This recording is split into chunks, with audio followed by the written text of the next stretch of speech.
रात का आखिरी सफर। रोहित एक छोटे से गांव का सीधा साधा लड़का था। नौकरी की तलाश में वो शहर आया था, लेकिन कुछ ही दिनों में वो अकेलापन और परेशानियों से टूटने लगा।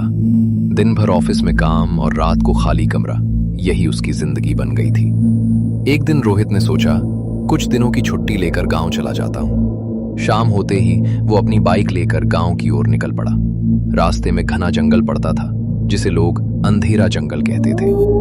कहते थे कि वहां रात में अजीब आवाजें सुनाई देती हैं। जैसे ही रोहित जंगल के बीच पहुंचा, तेज बारिश शुरू हो गई। बिजली आसमान में डरावनी चमक रही। तभी उसने देखा कि पेट्रोल खत्म हो चुका था। रोहित घबरा गया।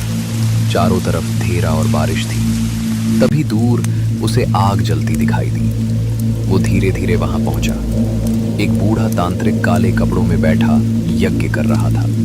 हैरानी की बात यह थी कि इतनी तेज बारिश में भी यज्ञ की आग बुझ नहीं रही थी। तांत्रिक ने अपनी लाल आंखों से रोहित को देखा और बोला, आजा बेटा, मैं तेरी सारी परेशानियां दूर कर दूंगा। डरा हुआ रोहित उसके पास बैठ गया। तांत्रिक ने एक छोटी सी परी जैसी मूर्ति उसके हाथ में दी और कहा, इसे यज्ञ में डाल और ये मंत्र बोल।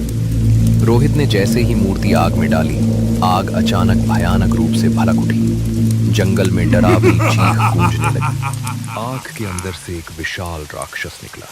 उसकी आंखें अंगारों की तरह जल रही थीं। रोहित डर के मारे पीछे हट गया। राक्षस ने अपना रूप बदलना शुरू कर दिया।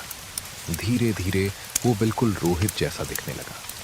असली रोहित जोर से चीखा और बेहोश होकर गिर पड़ा। अगली सुबह गांव वालों ने रोहित को उसके घर के बाहर पड़ा पाया। लेकिन उस रात उसकी मां ने देखा कि रोहित की आंखें अंधेरे में लाल चमक रही थीं और उसके चेहरे पर एक डरावनी मुस्कान थी। क्या वो सच में रोहित था, या फिर जंगल का वो राक्षस उसके शरीर में आ चुका था?